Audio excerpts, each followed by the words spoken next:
Welcome to the Deconstructionist Deep Dive. The podcast that doesn't just accept the story.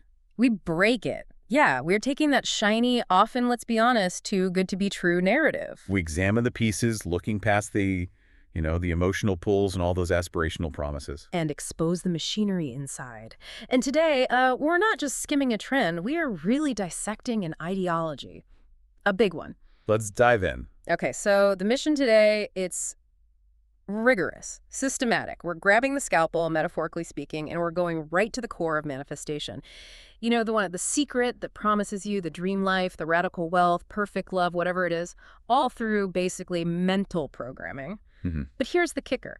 What if everything about the system isn't just, well, wrong or ineffective, but is structurally designed to be wrong, intentionally flawed? We're diving deep here. The source material we're working from, it's compiled from this really intensive, multi-phase critical analysis. It's like a comprehensive framework that actually dissects the structural blueprint. Yeah, the blueprint of that high-impact manifestation content. We're talking the viral videos, those super expensive courses you see everywhere, the whole guru model. Exactly. We want to see how they actually function underneath all that, shiny veneer of positivity and empowerment. So our fundamental provocation, the big question driving this, is this. What if this system isn't just ineffective? What if it's actually engineered from the ground up to be completely unfalsifiable? Meaning its entire architecture is built specifically to ensure that if you, the follower, you fail to get your dreams, the fault always lands right back on your shoulder. Right. It's never the system's fault. Never. The system itself stays pristine, perfect, untouched by failure. And look, we're here to provide the immune system for the mind, basically. Yeah. We want to translate precisely how these, frankly, deceptive thinking patterns operate, but on a really deep psychological level. It's important, though. Yeah, it really is crucial to acknowledge the pull, the strong emotional draw these systems have. I mean, they offer hope, right? A sense of agency, control maybe, in what feels like a really uncertain world. Absolutely. People are searching. But we need to understand the machinery, the exact mechanics that trade that maybe short-term comfort for potentially really long-term psychological and often financial control. So that's the plan. We're going to expose the logical fallacies that are baked right into the foundation. Then we'll look at the sophisticated psychological control mechanisms they use. And then this is the really telling part. Yeah, this is where it clicks. We're going to show how manifestation ideology, this whole thing, shares the exact same architectural DNA, the same bones as other high control systems. Think cults, MLMs, even certain religious doctrines. It's chilling when you map it out. Okay, let's start digging. Okay, let's unpack this blueprint. We need to start at the structural level, right? The analysis we're digging into, it doesn't treat this stuff like just random advice someone cooked up. No, it treats it as a deliberately constructed ideological product. Right, with a measurable taxonomy, like you can actually map it. Exactly, like mapping the code, the underlying code that keeps the whole thing running, even when it clearly shouldn't. And understanding that taxonomy, that structure, it's vital because it starts to reveal the intent behind it all. It's not accidental. They break down the content, not by like the topic wealth, love, whatever, but by how much belief is required from you, the viewer. And how much actual evidence is offered, or usually how little. Precisely. So the analysis shows the ideology relies first on these things they call critical nodes. Think of these as the absolute non-negotiables, the core claims. The things you have to buy into. Completely. You have to suspend your critical thinking, your common sense, just completely for these nodes. You buy these wholesales, or nothing else in the system works for you. And these nodes, they're often quite demanding, right? They ask a lot up front in terms of belief sustention. Huge leaps of faith, and they know that. So these critical, high-friction nodes are immediately cushioned, reinforced, by what the analysis calls high-impact emotional and logical control mechanisms. The hooks? Exactly, the hooks. They're designed to drive immediate, almost instinctive, non-critical engagement. They basically aim to shut down that little voice in your head, the part of your brain that asks, hang on a second, is that actually true? Get you swept up in the feeling before you can analyze the claim. Precisely. And what's underpinning all this? What's the actual support for these massive, life-changing assertions? Very little substance, it turns out. Right. You get the medium support. Which is usually these, vaguely intellectual-sounding concepts, often lifted completely out of context, like half-truths borrowed from quantum physics, which they always seem to love. Or cognitive science, yeah. Yeah. Twisted just enough. Just enough to sound plausible if you don't look too closely. And then the bedrock, low evidence. Not almost always. Anecdotes, personal stories, it worked for me, that kind of thing. That's basically it. So the structure is, like, incredibly top-heavy. It's 90% assertion, big promises. And 10% confirmation bias dressed up to look like proof. It's structurally unsound from the get-go. Okay, so let's get specific. Let's dive into those core claims. The analysis identifies 5 primary assertions that pop up again and again in almost every high-impact manifestation piece. And here's the fascinating part. Each assertion seems to have a built-in, almost pre-designed logical vulnerability, like a self-destruct sequence if you actually examine it. Yeah, okay, assertion number 1, this is the big one, the headline.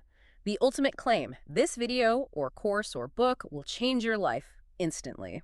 It's the grand promise, the big emotional anchor. Okay, but what's the underlying assumption there? What does that claim presuppose about the person hearing it? Well, the analysis points out it immediately presupposes 2 key things about you, the viewer. First, that you basically lack agency right now. You're stuck. You're powerless in your current state. Exactly. And second, flowing from that you require an external, probably immediate solution that, conveniently, only the guru or this specific secret technique can provide. So it positions you as, what, broken, waiting to be rescued? Pretty much. Passive. And the vulnerability baked into this claim, it's just unfalsifiable grandiosity. It's too big to even test properly. How so? Well, think about it. If your life doesn't change immediately, what happens? They don't say, oh, our system failed. No. They just pivot. They say, oh, it's a process, or you need more time, or you didn't do it right. But that initial, huge, grandiose claim, it already did its job. Which was? Bypassing your critical guardrail. You've already emotionally committed to the idea that this, finally, is the answer you've been looking for. It forces that instant trust, doesn't it? Yeah. You trust the solution partly because it sounds so massive, so definitive. Yeah. And that emotional rush, that feeling of, I found the secret, it kind of blinds you to the fine print. Or lack thereof. Yeah, totally. Okay, let's move to assertion number 2. This is the actual mechanism they propose for how manifestation works, the core technique. Writing your dreams down as if they have already happened literally causes reality to bend to your will. Right. The scripting idea. Yeah, scripting or whatever term they use. The core presupposition here is just massive. It assumes that reality itself, the physical world, social structures, economics, all of it is fundamentally malleable purely through your mental acts, through writing and thinking. It just ignores all the external stuff. Material conditions, physics, social barriers. Poof. Gone. It's a huge claim. And the vulnerability here, according to the analysis, is that it fundamentally contradicts established neuroscience, how our brains actually work. Can you elaborate on that? How does it contradict neuroscience? Well, our brain operates largely via predictive processing, right? It's constantly making predictions about the world and then updating those predictions based on feedback from the environment. It's how we learn, how we adapt, how we survive. We learn to set kind of reasonable goals by constantly testing our internal ideas against what's actually happening outside. Exactly. It's a feedback loop, a reality check mechanism. So if I sit down and write, I am a world-class concert pianist, but, I haven't actually touched a piano in 20 years, the manifestation system requires me to completely ignore the actual mechanism of becoming a concert pianist, which involves, years and years of incredibly hard, deliberate practice, training, probably some innate talent. Right. All that stuff is just bypassed. By the simple act of writing it down. Yeah. As if handwriting is a substitute for skill acquisition and physical reality. The system essentially commands you to ignore structural barriers. So you're supposed to manifest a mansion, maybe, without addressing the actual economic reality of the housing market, or your own income, or your debt load. Right. It's pure magical thinking applied to complex systems. And when you deliberately, systematically bypass structural reality like that, you are basically setting yourself up for guaranteed disappointment. Yeah. It's almost inevitable.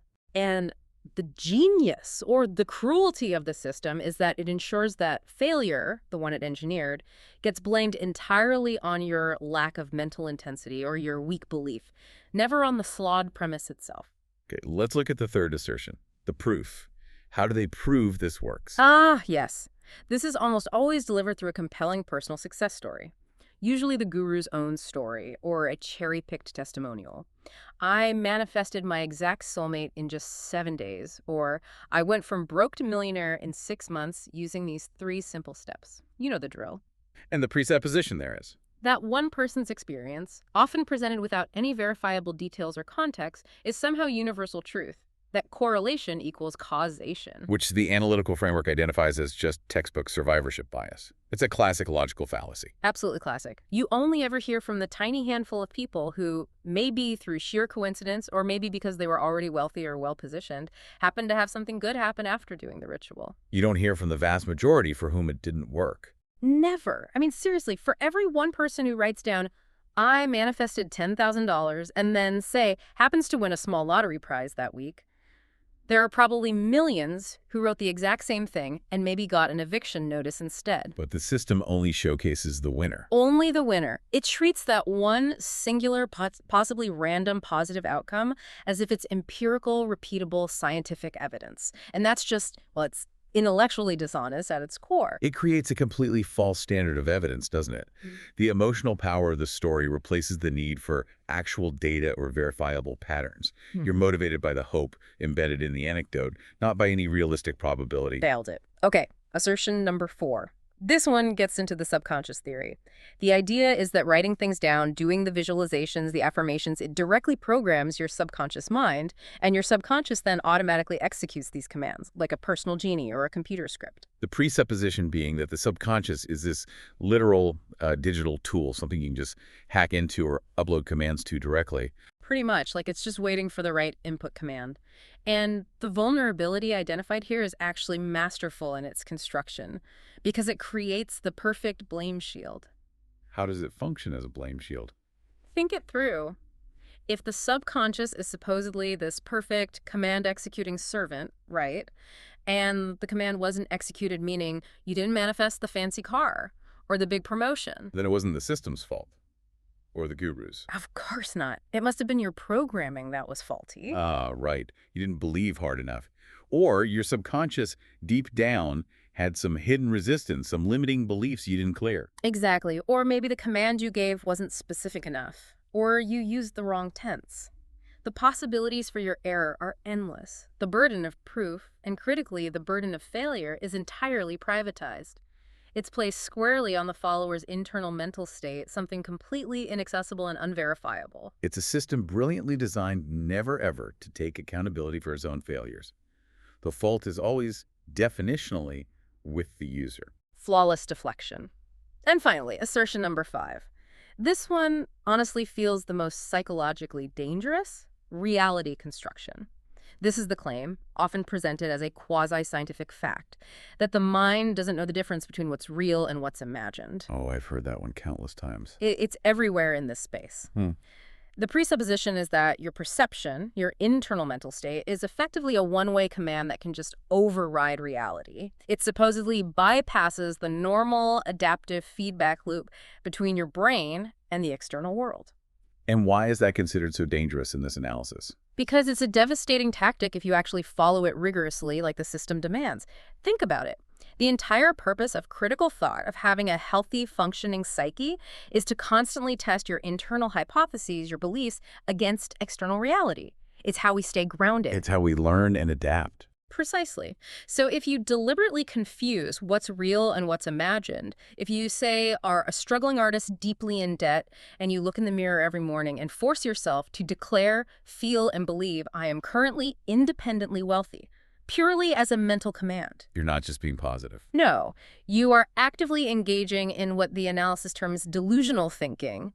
You are intentionally eroding your own reality testing mechanisms. Okay, but hold on. A lot of people listening might think, well, how is this different from legitimate positive psychology or, visualization techniques used by athletes? That's a fair question, right? It is a fair question, and the distinction is absolutely crucial.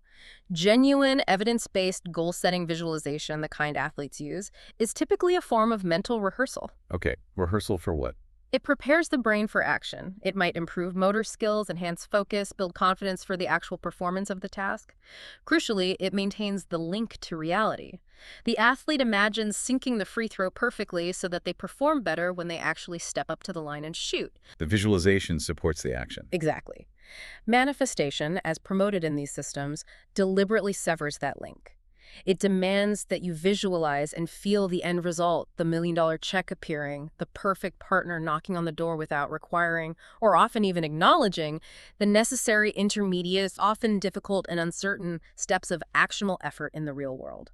So it's not about preparing for action, it's about replacing action with thought. In essence, yes. It actively encourages you to destroy the vital cognitive function of reality testing. It tells you that believing is enough, that feeling it is enough, which is just not how reality works. So the whole foundation is built on sand, really. Mm-hmm. Logically flawed, contradictory, relying on fallacies. It completely collapses under any serious critical scrutiny. It does. But here's the thing. The system is ingeniously built to prevent that scrutiny from ever happening. How? It doesn't rely on logic to keep you hooked. It relies on behavior. The entire ideological structure, once you accept those initial claims, immediately pushes you into relentless action. The rituals. The rituals, these logical flaws, these vulnerabilities we just dissected, they get cemented into place. They bypass your rational defenses because you're immediately caught up into doing. The mandatory daily rituals become the focus. Right. So now we shift focus. We move from, let's just say, the rhetoric, the claims of the ideology, to the actual tangible reality of the structural control it exerts. And that control is primarily executed through the required behavioral protocol. This is key. Manifestation isn't presented as, a passive philosophy you just ponder. No. It requires this detailed, often incredibly time-consuming series of daily practices. And these practices aren't just random busy work. They seem specifically designed to occupy your mental bandwidth, your time, your energy. And crucially, prevent critical reflection. Keep you too busy doing the system to ever question the system. It really can become like a full-time, unpaid psychological occupation. And ironically, an occupation that primarily generates profit and influence for the guru selling it. Exactly. So let's break down these mandated behaviors. What are the core practices, and what's their real purpose in essentially shutting down the critical mind? Okay, the first component that usually appears is the written declaration.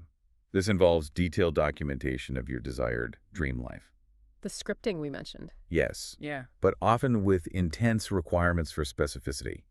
And critically, writing it all in the present tense. I am now living in my beachfront mansion. I have received $5 million in my bank account by Tuesday. That kind of thing. Why the present tense? What does that achieve psychologically? It's not just about goal setting in the traditional sense. It's about increasing your emotional investment.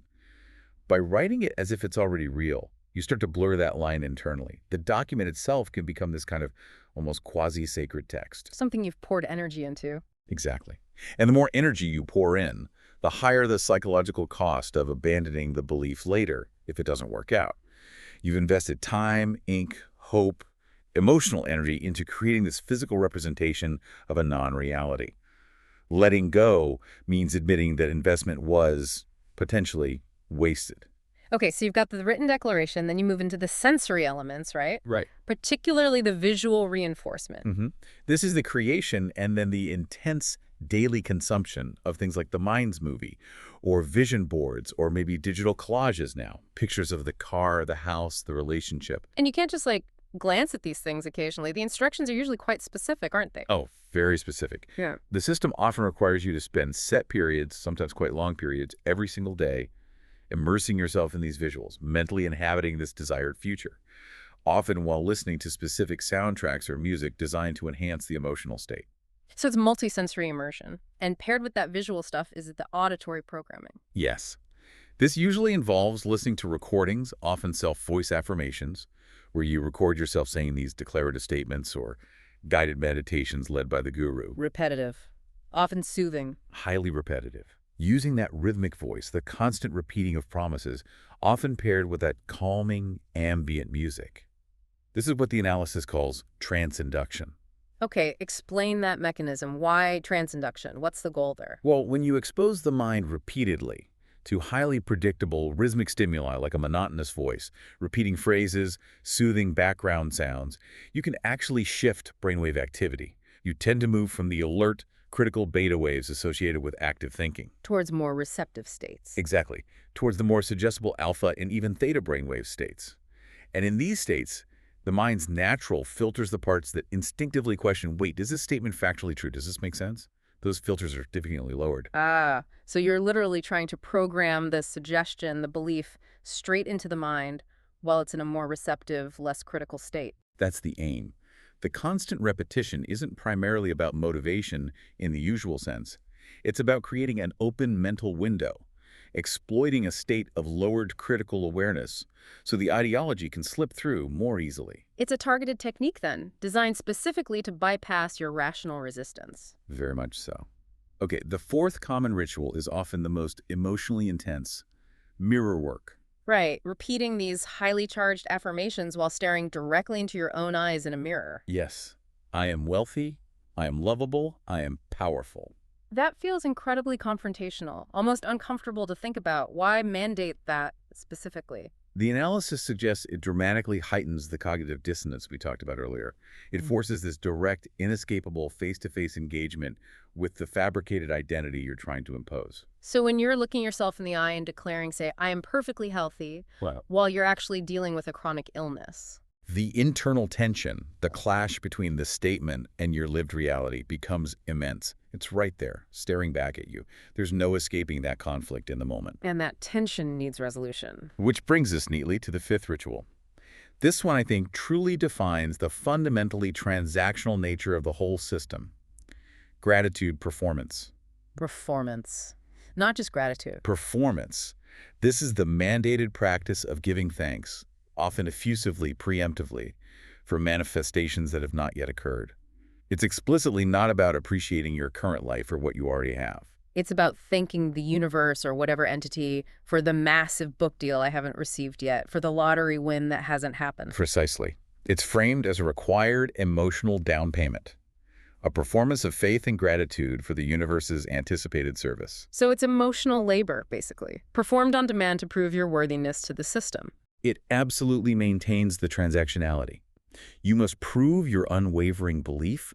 You must pay upfront in this emotional currency before the cosmic vending machine supposedly dispenses the material reward. And this relentless ritualization, doing these things day in, day out, this is why people stick with it, isn't it? Even when the promised results aren't showing up. It's a huge factor. They've invested so much time, energy, and emotional labor performing these demanding duties. To abandon the belief system at that point would mean confronting the possibility that the last 6 months or year or more of intense, daily emotional and behavioral effort was completely wasted. That's a hard pill to swallow. It's easier to double down. Much easier. Which leads us directly into the sophisticated psychological tools they exploit to ensure you do double down, to ensure continued adherence. And the most crucial one, as we've touched on, is that cognitive dissonance exploitation. Right. The painful mental clash when the belief, I am wealthy now, violently contradicts reality. The bill collector is calling again. That dissonance creates real mental pain. It's uncomfortable, stressful, and the system is ingeniously engineered so the resolution to that pain is never to question the guru or the mechanism or the core belief. No, the resolution is always internal adaptation. You resolve the dissonance by blaming yourself and doubling down on the belief. Exactly. I must not be believing hard enough. I need to reread my declaration. Maybe I need to do 2 more hours of mirror work today. The more uncomfortable the tension gets, the more effort you pour back into the ritual that caused the tension. It's a feedback loop. It brilliantly turns the very mechanism of failure, the painful dissonance, into a mechanism that actually cements your belief. It's quite insidious. Think about it. If you buy, say, a $500 manifestation course while actively denying your precarious financial reality, the very act of spending that money creates so much internal conflict, so much dissonance, that you almost have to believe fervently in its future success. Because the alternative is confronting the painful fact that you just wasted $500 you couldn't afford on magical thinking. Believing harder feels less painful in the short term. Wow. Okay. And beyond dissonance, the rituals also facilitate something else you mentioned: profound identity reconstruction. Yes. This often centers around the appealing idea of stepping into your highest self or your future self. It sounds liberating, empowering, doesn't it? It does. Who wouldn't want to be their highest self? But the analytical framework shows that achieving this highest self frequently requires or strongly encourages social purges. Social purges. Meaning Cutting ties with people who don't support your new belief system. This is essentially an isolation protocol, cleverly disguised as necessary spiritual growth or vibrational alignment. so if your friends, your family, maybe your colleagues express concern, if they gently question why you just spent all your savings on a guru's retreat, The system immediately provides the justification, the insulation, those people. They're dismissed as low vibration, they're unsupportive, they're stuck in lack consciousness or trapped in the matrix. You must distance yourself, purge them from your life to protect your own precious vibrational frequency. Okay, this is where it really transitions, isn't it? From maybe quirky self-help to something much closer to a high-control ideology. Absolutely. You are being systematically sealed off from external reality checks, from critical feedback, from dissenting opinions. These isolation protocols are the absolute bedrock of ideological control because they ensure the only narrative you consistently hear, the only validation you receive, comes from within the system, usually from the guru or fellow believers. You're trapped in an echo chamber that reinforces the delusion. Precisely.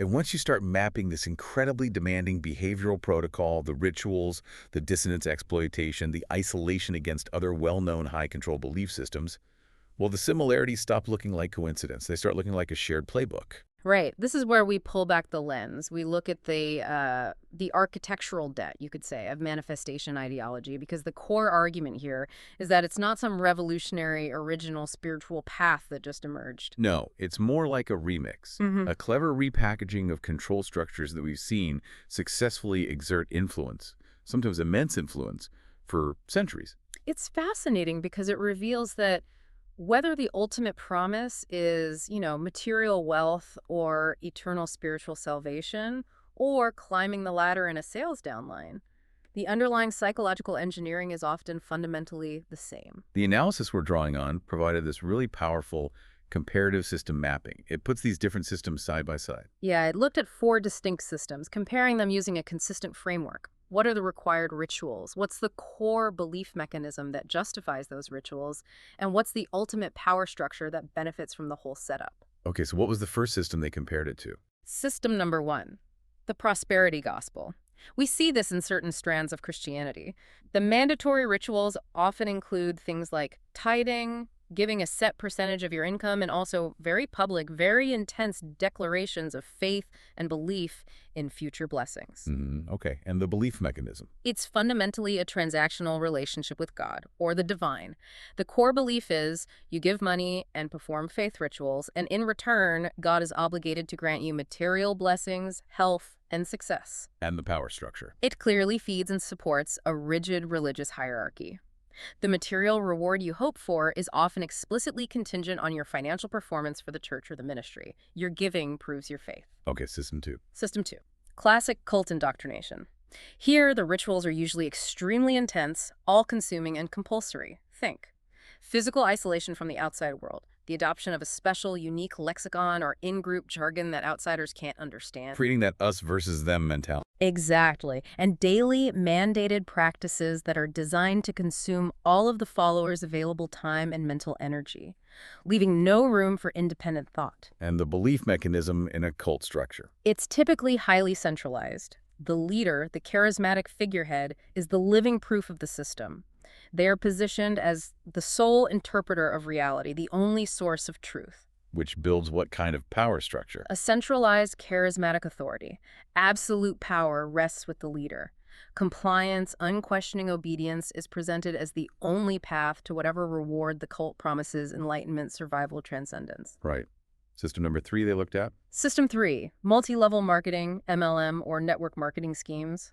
The rituals here are relentless. Constant self-hype, daily affirmations about success, endless promotion of the opportunity, and the constant sharing and consumption of often exaggerated success stories from uplines. It's a culture of performative positivity. Totally.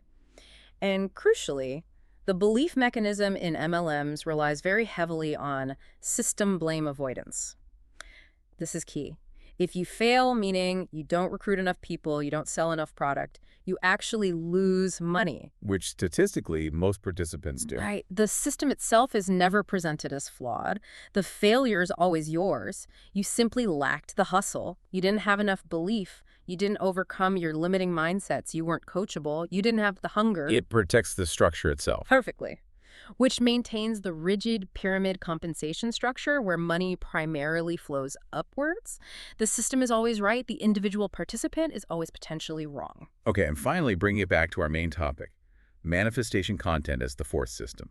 Exactly. So The rituals, as we've detailed, the Mhm. scripting, the visualization, the mirror work, the auditory programming, the gratitude performance, highly demanding daily practices. And the belief mechanism underpinning these. It's essentially the universe as a vending machine model. It's presented as this impartial cosmic law, but it functions as a transactional, almost cold mechanism. It demands immediate, correct, emotional, and ritualistic payment from you. And where does the power flow in this model?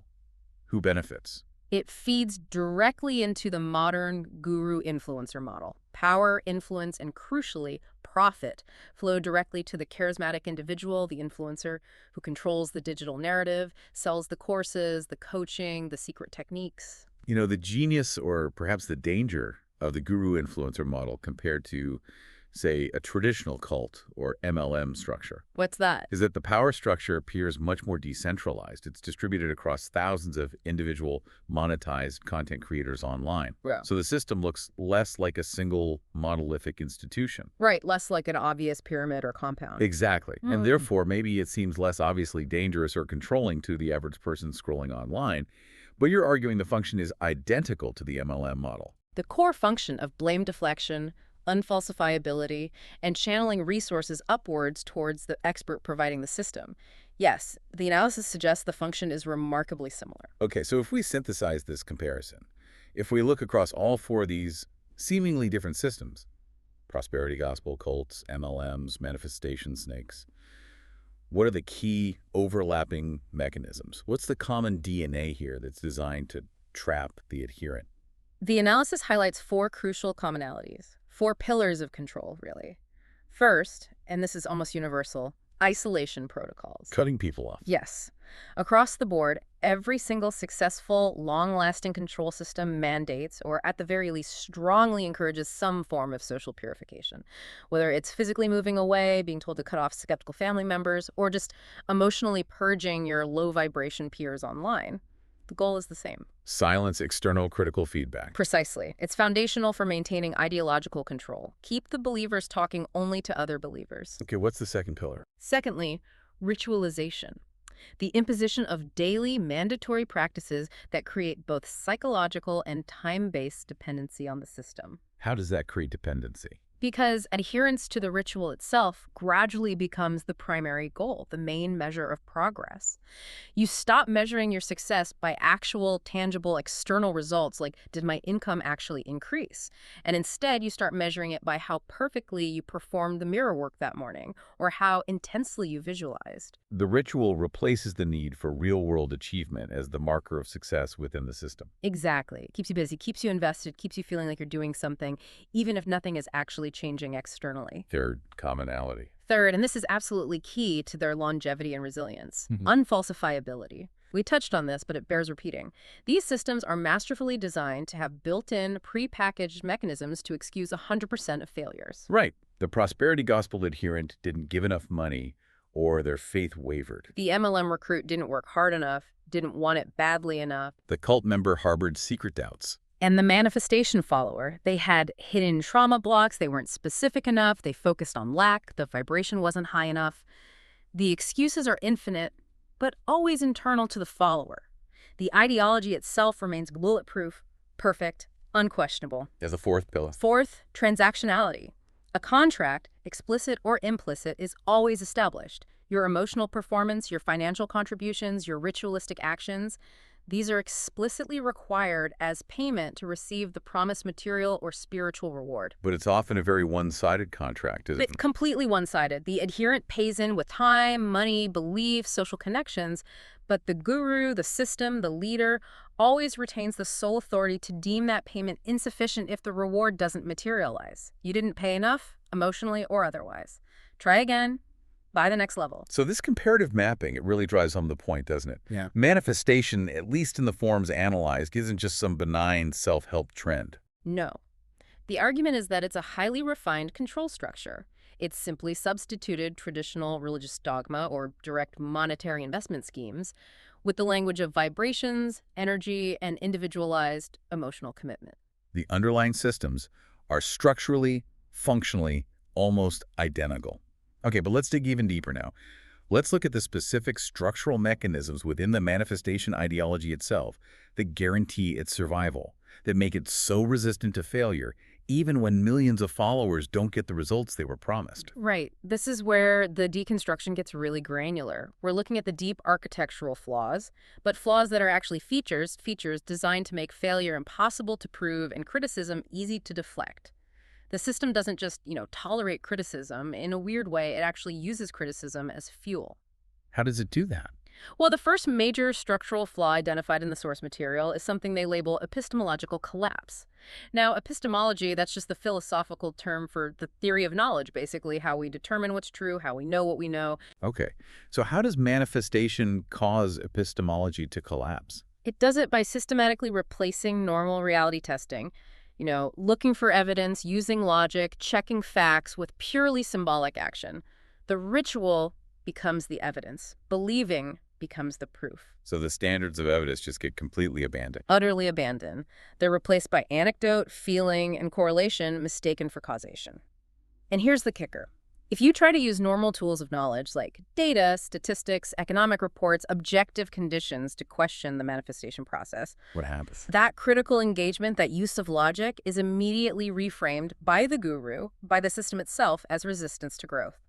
Your rational questions aren't seen as valid. They're presented as evidence of your own limiting mindset, your negativity, your lack of faith. Wow, that's a masterful tactical maneuver, isn't it? It's brilliant.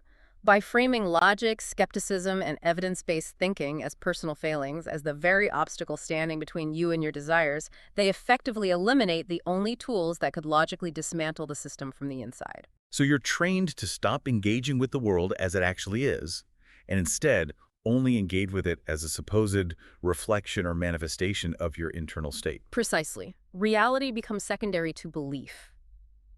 But the truly devastating, the absolutely critical structural shift that makes this ideology so powerful and so insidious is responsibility inversion. Okay, let's spend some time here. This sounds crucial. It is crucial because this is the core political function of the ideology, whether intentional or not. In responsibility inversion, all systemic problems, societal issues, structural barriers, they get entirely redefined as individual psychological blocks. Can you give an example? Sure.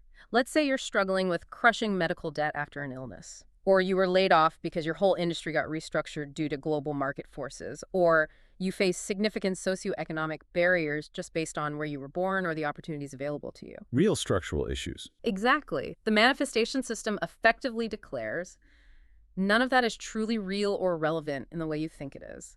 Your external reality, including your poverty or hardship, is simply reinterpreted as vibrational misalignment. So you're not poor because of, say, stagnant wages, lack of affordable housing, or systemic inequality. Yeah. According to this ideology, you are poor because, on some deep subconscious level, you manifested poverty through your negative thoughts, your limiting beliefs, your lack vibration. You attracted it. That's quite a claim. And who does that serve? Who benefits from that kind of thinking becoming widespread? Well, think about it. The biggest beneficiaries are the existing status quo structures.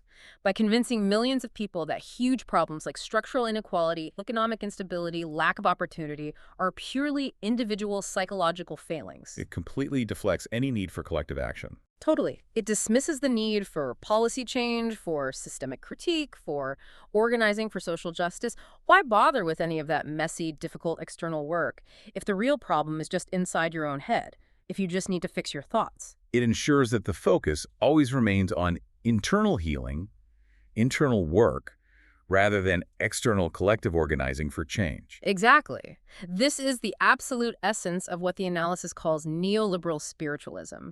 It perfectly mirrors the neoliberal economic idea that you are solely an independent, atomized unit responsible for generating your own success or failure, entirely through your own efforts, in this case, mental efforts, completely absolved of any real connection to or influence from the wider society or economy. So poverty becomes an individual failure of visualization, not a collective structural failure of the system. Precisely. It's a profoundly conservative ideology wrapped in progressive spiritual language. And this structural deception, this inversion of responsibility, directly feeds the system of dependency engineering. Okay, dependency engineering, how does that work? It creates this perfect closed-loop economic model for the guru or the platform. We can trace the linear path it creates, a path designed to guarantee perpetual engagement and, often, profit. Lay it out for us. Okay, the path starts with the input. That's your ritual.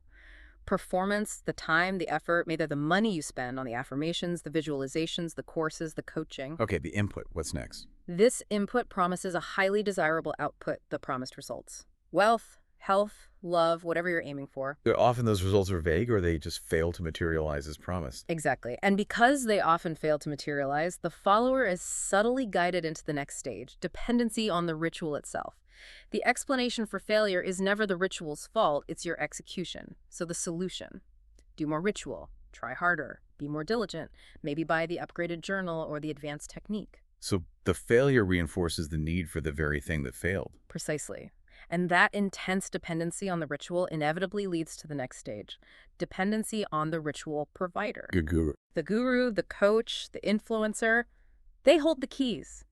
They're the ones who can sell you the next tier of coaching, the advanced energetic clearing session, the exclusive retreat that you supposedly need to finally break through those stubborn internal blocks that are holding you back. So you become dependent not just on the practices, but on the person selling them. Absolutely. And that cycle, consuming more resources, becoming more dependent, fuels the next stage: platform growth and influence for the guru. More followers, more testimonials from the survivors, more perceived authority. Which then leads to The final stage, the reinforcement of the system itself. The guru's growing platform seems to validate the method, attracting the next cohort of hopeful, often desperate followers. And the whole cycle begins again. It's a structure designed to monetize failure and perpetuate itself. Exactly. Which brings us right back to the ultimate defense mechanism we mentioned: the perfectly unfalsifiable system. It's logically constructed through these mechanisms so it can literally never be proven wrong from within its own framework. It guarantees its own self-preservation. Okay, we need to really nail down the proofs that seal this trap. You said there were 3. Yes, 3 core proofs that make it airtight. First, the success proof. How does that work? If anything good happens to you after you start practicing, no matter how small or coincidental, maybe you find a $20 bill on the street, maybe you get an unexpected compliment, maybe you narrowly avoid a traffic jam, the system immediately claims credit. It validates the entire ideology. Every single positive fluctuation in your life, big or small, is retroactively framed as proof that it's working. Confirmation bias on steroids. Okay, that covers success. What about the failure proof? This seems even more important. Absolutely critical. If you fail to achieve your major goals, if you don't manifest the mansion, if you lose your job instead of getting promoted, if your health issue doesn't vanish, this is also proof. But it's proof of improper application on your part. It's proof that you did it wrong. Always. It means you weren't specific enough in your intentions. Your faith wavered at a crucial moment. You didn't clear your subconscious blocks deeply enough. You focused on lack instead of abundance. The failure is always, 100% of the time, attributed to a deficiency in you, the adherent. And the solution offered is usually More intensity, more belief, more ritual, and often the need to buy more resources, books, courses, coaching to fix that deficiency in yourself. The system profits directly from your perceived failure. Okay, success proof, failure proof. What's the third layer? The third layer is escape prevention. What happens if you just get tired of it all? If the emotional labor becomes too much, if you start to see the logical flaws and you decide to leave the system? You just stop doing the ritual, stop following the guru. That very act of leaving is immediately redefined by the system, by the believer still inside, as giving up, as proof that you were never truly committed enough. You lacked the spiritual strength, the perseverance to see it through. You quit just before your breakthrough was about to happen. So even leaving is framed as a personal failing, validating the system for those who remain. There's literally no way out without being labeled a failure by the ideology itself. None. It's a perfectly sealed logical trap, and this structure, this unfalsifiability, creates a profound psychological double bind for the follower. A double bind? What do you mean by that? A double bind is a situation where you receive contradictory messages or demands, and no matter what you do, you can't win. You're invalidated whichever way you turn. In manifestation, you're required to simultaneously do 2 contradictory things. Okay, what are they? First, you must engage in practical, tangible, real-world action. You still have to do the work, apply for the job, go on the date, save the money, and perform the daily rituals diligently. All right, the effort part. But second, you must simultaneously maintain a magical, non-rational belief that the universe, solely because of your internal state and rituals, will instantly deliver a non-rational, often outsized result, bypassing normal cause and effect. So you have to act practically and believe magically at the same time. And if you fail, if the magic doesn't happen, You are invalidated either way. If you worked really hard but didn't get the result, the system implies you must not have believed in the magic strongly enough, your vibration was off. okay? But if you focused only on believing completely, neglecting practical steps, and failed, well, then you clearly didn't do the work properly. You were just passively wishing you didn't meet the universe halfway. So the adherent is permanently stuck in this limbo of never having performed the belief quite right. The fault is always findable within their own actions or beliefs. Precisely. It keeps you perpetually striving, perpetually slightly off, perpetually needing more guidance from the guru.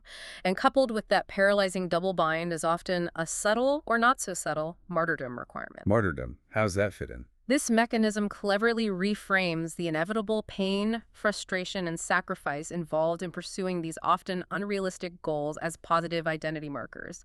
Suffering becomes proof of commitment. So the struggle, the sacrifice, even the isolation, especially the social rejection you might face when friends or family question your increasingly obsessive behavior or strange beliefs? Exactly. That pain, that rejection, gets framed within the ideology as evidence of your superior spiritual evolution. You're shedding the mundane world. You're operating on a higher frequency. So you transition from being just a frustrated individual failing to achieve goals into being a kind of heroic victim, a martyr, misunderstood by the unenlightened, low-vibration masses. You got it. And that pain-based identity, that sense of being special and misunderstood because of your struggle, can actually be quite validating, quite addictive. It ensures the adherent clings even tighter to the guru's narrative, to the system, because the perceived cost of admission, the suffering endured, was so high, giving up would invalidate the martyrdom. Wow. When you connect all these mechanisms, the epistemological collapse, the responsibility inversion, the dependency engineering, the unfalsifiability, the double bind, the martyrdom, it really paints a picture, doesn't it? It shows that the system isn't merely selling hope or a dream. It's selling and maintaining a meticulously crafted, closed-loop psychological control structure.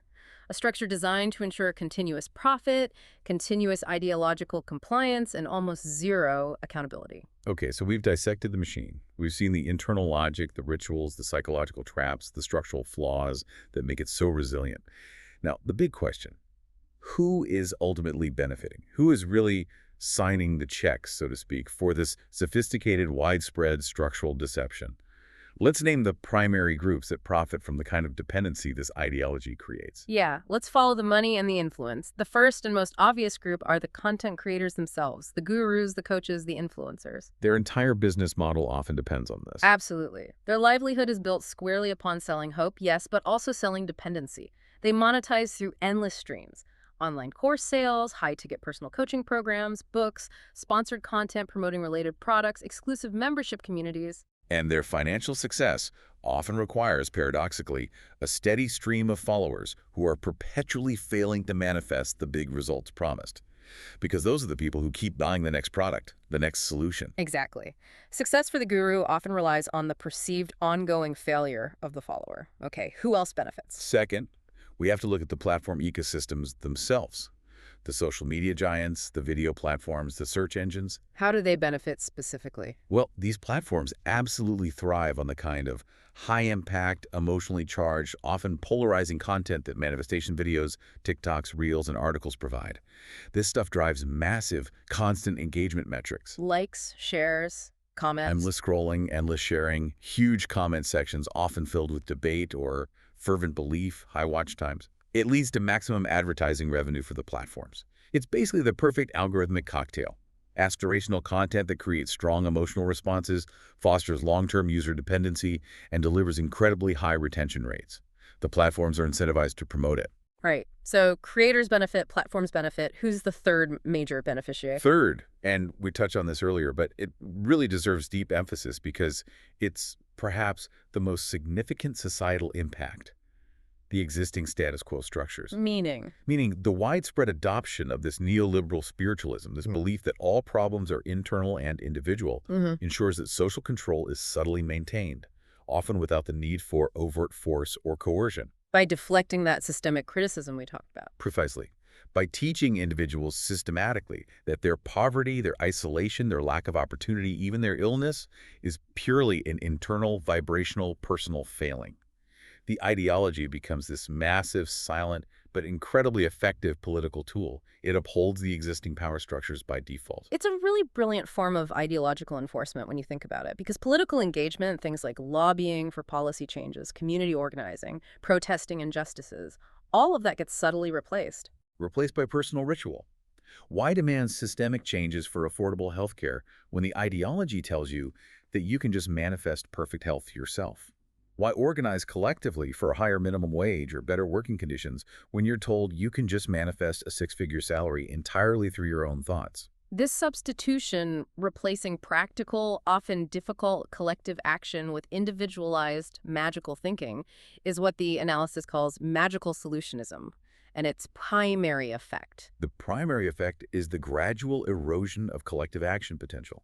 It drains energy and focus away from the very activities that could lead to tangible, structural change in the real world. And furthermore, those isolation protocols we discussed, the purging of low-vibe people, they contribute to something else as well, don't they? Yes, they contribute significantly to the normalization of social abandonment. If you are constantly told, implicitly or explicitly, to only associate with people who are already successful, already high vibe, already reflecting the reality you desire. You systematically dismantle the very fabric of community support. Exactly. You dismantle the shared struggle, the mutual aid, the collective understanding that actually fuels real-world solutions and builds political power among ordinary people. You're encouraged to abandon those who are struggling, ironically, often the very people who need solidarity the most. And almost every step of this journey, from the initial hook to the advanced coaching, is subject to commodification, isn't it? Oh, absolutely. The entire spiritual and psychological quest, the deep human desire for meaning, connection, and well-being, is relentlessly turned into a consumer product. Inner transformation becomes an item you can buy on Amazon or download as an app. You don't attain self-worth through growth and connection. You purchase a course that promises to install it in you. The system expertly turns complex, nuanced human desires and struggles into neat, marketable SKUs. It's the ultimate commodification of the soul. So, this ideology, when you look at its effects broadly, it acts like this giant filter.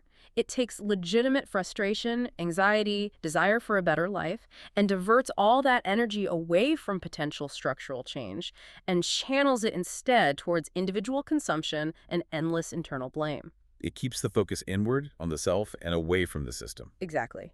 But look, this entire deep dive, this whole deconstruction, it's not about just sinking into cynicism or despair about it all. That's not the goal. No, the goal is empowerment through understanding. It's about providing the tools for cognitive resistance, because simply seeing the trap, understanding its mechanics, that's the absolutely crucial first step towards getting out of it or avoiding it in the first place. So we want to offer the listener a path out, a way to reclaim their thinking. Let's call it the Cognitive Liberation Protocol. 4 key steps. Okay, step 1. Reject transcendental debt. This is fundamental. Understand deep down that you have no inherent obligation to the universe or to some vaguely defined higher self, or certainly not to any guru or system that demands payment for existence. Your self-worth is not a transaction. It doesn't have to be earned through performing rituals correctly or maintaining a perfect vibration. You are free of this fictional, manufactured spiritual currency. You owe nothing. Step 2. Reclaim material analysis. Make a conscious effort to shift your cognitive focus back to tangible conditions, back to structural barriers, back to evidence and facts. If you're struggling with something, analyze the concrete factors involved. What's the actual job market like in your field? What are the real housing policies affecting affordability? What are the systemic issues at play? Demand evidence-based explanations and solutions for material problems, not magical ones. Step 3. Rebuild collective solidarity. Actively push back against the isolation protocols that these systems thrive on. Real personal growth shouldn't require you to abandon friends or peers just because they're struggling or skeptical. Seek out mutual support instead. Build real community. Engage in collective action if you feel called to it. True empowerment, lasting change, often comes from shared reality, shared struggle, and shared action, not from solitary fantasy. And the final step, step 4. Demand reality-based solutions. Make a commitment to reject magical thinking as a primary strategy for life's challenges. Instead, embrace effort, strategy, learning, adaptation, and environmental awareness. Set goals, absolutely. But set goals that are based on measurable actions you can take, and use feedback from the real world to adjust your course. Acknowledge that failure isn't proof of your vibrational weakness, it's just information. It's data you can use to learn and try a different approach. So the ultimate takeaway here, after peeling back all these layers, is that manifestation, as commonly packaged and sold, is often a masterpiece of ideological design.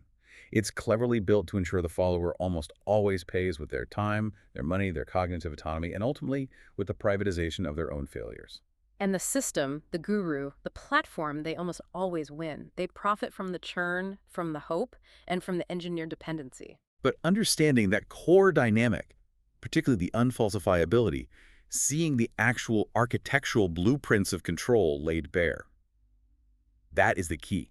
That's the leverage point. It's the key to escaping the trap if you're in it, or recognizing it clearly enough to avoid it altogether. Knowing the rules of the game, the hidden rules, finally allows you to choose to stop playing it entirely.